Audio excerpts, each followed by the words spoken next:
a modern supertanker holds 2 million barrels of crude oil, measuring over 300 meters in length. On May 15, 2026, dozens of these steel giants sat motionless in the Gulf of Oman, anchoring a blockade that cost the Iranian economy $500 million every single day. Yet the most critical structural fracture for the Islamic Republic that week did not occur at sea, nor did it involve military hardware. It materialized inside a quiet, air-conditioned conference room in New Delhi, captured on a single sheet of paper that failed to contain a single sentence of solidarity. International diplomatic bodies possess an established capacity to manufacture text. They routinely produce hundreds of pages of carefully worded, polite compromises designed to obscure deep geopolitical divisions. But when the foreign ministers of the BRICS nations concluded their two-day summit, they could not manage even a standard boilerplate statement. The alliance, representing 45% of the global population, fell completely silent. For years, the Iranian regime built its survival strategy on a singular premise. That premise dictated that Western sanctions could not break a nation backed by the emerging powers of the global East and South. When Tehran entered BRICS alongside the United Arab Emirates, Saudi Arabia, Egypt, and Ethiopia, expanding the group to 10 members, state television broadcasted the event as a historic validation. Officials declared the birth of a multipolar order where the weight of China, Russia, and India would serve as a geopolitical shield. The narrative served a critical internal purpose. It functioned as a strategic comfort blanket for a population enduring economic strain. The logic presented to the public was absolute. The West could freeze assets, but the engines of the 21st century economy remained aligned with Tehran. This alignment meant immunity, implying that in the moment of existential crisis, the collective weight of the alternative world order would stand firmly behind the Islamic Republic. To maintain this illusion, the system required constant diplomatic reinforcement. Every state visit and multilateral photo opportunity was engineered to demonstrate that Iran was not alone. The structure relied on the assumption that shared resentment toward Western hegemony would override regional friction. It was an architectural design built on the belief that once inside the bloc, institutional solidarity would protect individual members from external aggression. On May 15th, the mechanics of that architecture faced their first real-world stress test. Iranian Foreign Minister Abbas Araghchi arrived in New Delhi with a specific, calculated objective. He carried a draft resolution intended to leverage the collective voice of all 10 BRICS nations. The text explicitly condemned recent United States and Israeli military strikes on Iranian territory, framing them as unlawful acts of external aggression. Araghchi stood at the podium and addressed the room. He argued that BRICS must manifest as the principal pillar of a more just and balanced global order. He called for concrete collective action to halt what he termed warmongering against his nation. The strategy assumed that the standard institutional aversion to Western intervention would force a unanimous, or at least a passive, consensus among the member states. The calculation omitted a fundamental systemic contradiction. The expansion that brought Iran into BRICS also admitted its deepest regional rivals. The institutional framework possessed no mechanism to resolve internal conflicts of this magnitude. The illusion of a unified anti-Western front existed only as long as the members did not have to choose between abstract alliance solidarity and their own immediate security realities. The collapse occurred the moment the representative from the United Arab Emirates, Al-Marah, requested the floor. He did not merely decline to support the Iranian draft. He introduced an entirely conflicting set of demands that recontextualized the entire conflict. The UAE delegation demanded that any joint statement must explicitly condemn Iranian attacks on Gulf energy infrastructure and civilian shipping lanes in the Strait of Hormuz. The intervention transformed the room from a diplomatic shield into a public tribunal. Instead of securing a unanimous defense against the West, Iran found itself formally accused of regional terrorism by a fellow member of its own alliance. The strategic shield did not just fail to deploy, it turned inward. The internal friction generated by years of shadow warfare, drone strikes, and maritime sabotage instantly ground the bureaucratic machinery of BRICS to a halt. The host nation, India, faced the immediate task of managing the wreckage. Indian Foreign Minister Subramaniam Jaishankar had to navigate a complex matrix of national interests. India imports over 80% of its crude oil and relies on the stability of the Persian Gulf. Furthermore, over 4 million Indian citizens living inside the United Arab Emirates send vital remittances back home. The calculation left no room for abstract ideological solidarity with Tehran. Jaishankar addressed the deadlock by pointing directly to the source of the paralysis. He reminded the room that the smooth advancement of BRICS requires newer members to fully subscribe to the established principle of consensus. The statement contained no explicit names, but the structural meaning was unmistakable. Iran was identified as the anomaly breaking the system. The alliance could not speak because Iran's actions made consensus impossible. The summit concluded without a joint declaration, a failure unprecedented in the history of the bloc. India released only a basic chair's statement and outcome document. This thin piece of paper explicitly acknowledged that there were differing views among some members as regards the situation in the Middle East. In the cold language of international diplomacy, those words confirmed that the alliance had fractured along the exact fault lines it was designed to transcend. The system had broken in a way that could not be reassembled. The illusion that BRICS would serve as Tehran's ultimate insurance policy died on the conference table in New Delhi.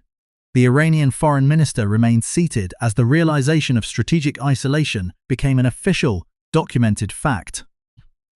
The machinery built to protect the regime had publicly disowned its cause, leaving the system exposed to an accelerating sequence of economic and geopolitical shocks that were already gathering momentum outside the room. The panic of a cornered system manifests first in its rhetoric. Following the deadlock in New Delhi, Iranian Foreign Minister Abbas Araghchi executed an emergency diplomatic pivot.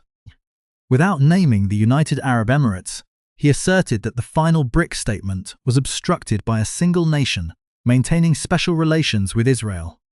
He argued that Iranian ordnance had never targeted Emirati infrastructure, claiming instead that missiles had merely struck American military bases located on Emirati soil. Araghchi warned that neither Israelis nor Americans could protect the Gulf states, declaring that true security would only be found by treating Iran as a good neighbor. The geopolitical counter-reaction took hours. Indian Prime Minister Narendra Modi bypassed Tehran entirely, flying from New Delhi to Abu Dhabi. There he signed an expansive strategic defense partnership framework with UAE President Sheikh Mohammed bin Zayed. Simultaneously, India enacted a 3% domestic fuel price hike to absorb the economic shocks from Iran's closure of the Strait of Hormuz. This act connected the survival of over 1 billion Indian citizens and 4.3 million Indian workers in the Gulf directly to the actions of the Islamic Republic. The host of the BRICS summit had signed a military alignment with the nation Tehran had just threatened. The isolation expanded from economic partners to ideological neighbors. In Riyadh, 12 Arab and Islamic nations compiled an unprecedented joint declaration that stripped the Iranian regime of its legitimacy. The foreign ministers of Saudi Arabia, Egypt, Turkey, Jordan, Kuwait, Bahrain, Qatar, Oman, Lebanon, Azerbaijan, Syria and Pakistan formally characterized Iranian military operations as heinous. The text accused Tehran of deliberately targeting civilian infrastructure, airports and oil assets. The inclusion of Pakistan, which had historically served as a diplomatic mediator, signaled a total breakdown in regional tolerance. The regime could no longer market itself as the defender of the Islamic world when 12 sovereign Muslim nations unified to label its strategy as state-driven terrorism. The structural anchor of Iran's survival model was Beijing. That anchor sheared apart during the summit between Donald Trump and Xi Jinping. While Iranian diplomats scrambled to secure guarantees, Xi Jinping formally pledged to Washington that Beijing would halt all weapon transfers to the Islamic Republic. Furthermore, China expressed explicit opposition to Iran's aggressive toll-charging regime in the Strait of Hormuz, demanding that the international shipping lane be reopened immediately. Trump confirmed that Beijing completely aligned with the United States on preventing a nuclear-armed Iran. The shock inside the Iranian leadership boiled over into a public tactical error. The Iranian Foreign Ministry spokesperson released an official statement declaring, "He who betrays in secret shall be exposed in public." The regime had openly branded its largest economic lifeline a traitor. This total diplomatic paralysis accelerated a catastrophic physical bottleneck at home. The financial toll of the maritime blockade stands at $500 million every 24 hours. In the first 6 weeks alone, the state treasury lost over $20 billion in oil revenue. This financial hemorrhaging collided with the hard physical limits of industrial infrastructure. Treasury data confirmed that Iran's total oil storage capacity had breached 80% and was filling at a rate that made total operational shutdown inevitable within weeks. At Karg Island, the terminal handling 90% of exports, storage tanks reached 85% capacity. Climbing 3% in a 48-hour window, the system was running out of physical space to put its own product. The mechanics of an oil industry do not allow for a simple pause. Shutting down active oil wells is a complex engineering operation. In fields operating on aging infrastructure degraded by decades of sanctions, a forced shutdown alters underground reservoir pressure dynamics. Depressurization allows water to permanently infiltrate the oil-bearing strata, destroying the geological integrity of the field. Once these wells go dark, restarting them requires advanced thermal extraction technologies that Iran does not possess. The International Monetary Fund adjusted its forecast, projecting a swift 6.1% contraction of the Iranian GDP for 2026. Internal documents leaked from Tehran admitted that rebuilding the economy would require more than a decade. Yet, the internal apparatus driving the conflict is entirely insulated from this economic devastation. Following the elimination of Supreme Leader Khamenei and the civilian executive branch by precision airstrikes, the Islamic Revolutionary Guard Corps assumed absolute control over the state machinery. The IRGC operates as a parallel state with its own autonomous financial ecosystem, funded through extensive regional smuggling cartels and shadow banking networks. The Guard does not rely on the official state budget to function. Consequently, the commanders dictating wartime strategy from hardened underground bunkers are completely unaffected by the soaring cost of basic commodities. The consolidation of power behind Mojtaba Khamenei as a compliant figurehead ensured that institutional survival for the IRGC took precedence over national preservation. This structural disconnect rendered all external negotiations non-functional. When Tehran submitted latest peace proposal to Washington, Donald Trump publicly dismissed the document, stating that if he did not like the first sentence, he simply threw it away. The American administration categorized Iran's request for a 20-year nuclear moratorium as a non-starter without absolute verification and the complete removal of what was termed nuclear dust. This refers to the highly enriched uranium that recent military strikes buried deep beneath collapsed underground facilities. Iranian officials privately admitted to negotiators that the material is trapped at depths where only American or Chinese heavy salvage technology can extract it. The regime is trapped in the absurd position of needing the engineering assets of its executioners to dismantle its own nuclear leverage. Meanwhile, the geographic leverage that historically protected the regime is being systematically engineered out of existence. The Gulf states have initiated a massive structural bypass of the Strait of Hormuz. The United Arab Emirates is accelerating construction on a secondary overland pipeline to the Gulf of Oman, allowing the Federation to export 70% of its pre-war oil volume without passing a single tanker through Iranian-controlled waters. Saudi Arabia has maximized its cross-country pipeline network to redirect crude volumes directly to the Red Sea. Iraq is finalizing terms with Turkey for an overland transit corridor routing oil directly to European markets. Step by step, the geography that Tehran wielded as an existential weapon for 50 years is being rendered obsolete by concrete and steel. The point of no return has been crossed. The strategic shield is gone, the lifeline is severed, the oil fields are choking on their own pressure, and the men in the bunkers have just realized they have nowhere left to turn. The mathematical decay of a state budget translates directly into localized human survival metrics. Inside Tehran, the rial has entered a terminal hyperinflationary spiral, rendering the pricing of basic medical supplies and grains a daily logistics puzzle. The sudden evaporation of $20 billion in sovereign oil revenue did not merely freeze infrastructure projects. It halted the state-subsidized import of basic chemical fertilizers and agricultural machinery components. This fiscal contraction is triggering a cascading food security crisis across provinces already enduring chronic water scarcity. The structural burden of this economic paralysis falls exclusively on the civilian population. While the middle class watches its lifetime savings dissolve within weeks, municipal services are fracturing due to fuel shortages and grid instabilities. Blackouts now cycle through major industrial zones for 12 hours a day, choking off small-scale manufacturing and freezing supply chains.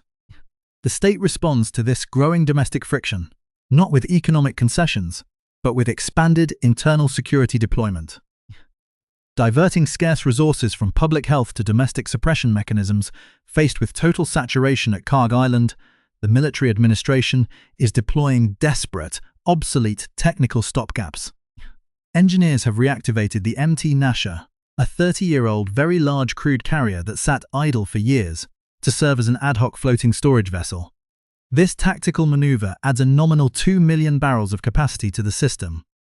Yet, against a net daily inflow exceeding 1 million barrels, this emergency floating storage provides less than 48 hours of operational runway.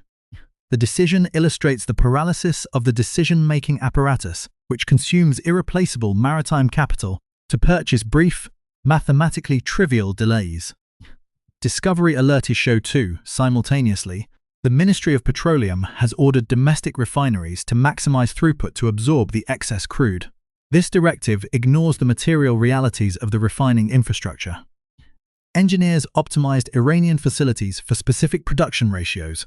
Forcing these plants to handle unrefined, heavy crude accelerates equipment fouling and endangers the physical security of the units. The system is choking on its own primary resource, transforming its greatest asset into a volatile, toxic liability distributed across vulnerable coastal installations. In the broader geopolitical theater, the permanent extraction of Iranian crude from global markets is creating winners who are actively cementing Tehran's irrelevance. Russian and West African energy exporters have rapidly moved to absorb Iran's former market share among independent Chinese refineries. These buyers are extracting steep discounts from replacement suppliers, permanently rewriting the long-term trade agreements that took Tehran decades to negotiate. The international financial architecture is adjusting to a post-Iranian energy landscape with remarkable fluid efficiency, rendering the blockade an acceptable baseline for global markets. The systemic collapse has broken the financial pipeline that fed Iran's regional asymmetric strategy. For decades, the regime sustained its proxy network across Lebanon, Syria, and Yemen through cash transfers generated by sub-Rosa oil sales. With the maritime blockade choking off cash generation, the IRGC can no longer subsidize foreign militias at pre-war scales. The regional network is fracturing into localized criminal syndicates, forcing individual groups to secure independent funding through regional narcotics trafficking and localized extortion, which completely erodes Tehran's centralized strategic command. This breakdown introduces severe, unmanaged risks to the Persian Gulf ecosystem and regional stability. The extreme volume pressure inside the overfilled coastal tank farms has already triggered unacknowledged structural failures. Satellite imagery recently detected massive oil slicks expanding westward from the Karg Island hub, revealing leaking pipeline seals that the regime lacks the technical components to repair. As the physical infrastructure degrades under pressure, the temptation for cornered IRGC battalions to execute desperate, uncoordinated sabotage operations against neighboring maritime lanes escalates, creating an erratic security environment where localized accidents can trigger wider kinetic escalation. Al-Arabiani prospective recovery mechanism remains structurally fragile, depending on terms the regime cannot accept. Even if a diplomatic breakthrough occurs tomorrow, a single signature cannot dismantle the physical damage to the oil fields or the legal compliance architectures that international banks erected. Global corporations have already rerouted their supply chains, while ants insurance consortia have permanently reclassified the Persian Gulf as a high-risk zone, locking in inflated freight rates for the foreseeable future. The economic insulation that Iran built over 40 years has evaporated, and no external power possesses the strategic incentive to rebuild it. The events that began in the conference rooms of New Delhi have culminated in a permanent realignment of global power dynamics. The Islamic Republic has transitioned from a formidable regional hegemon into an isolated, economically hollowed-out military shell. The systemic contradictions that the regime tried to mask with diplomatic grandstanding and alternative alliance structures have finally asserted themselves through physical saturation limits and absolute geopolitical isolation. The architecture of survival has collapsed from within, leaving a fractured state trapped inside a collapsing system that possesses no internal mechanism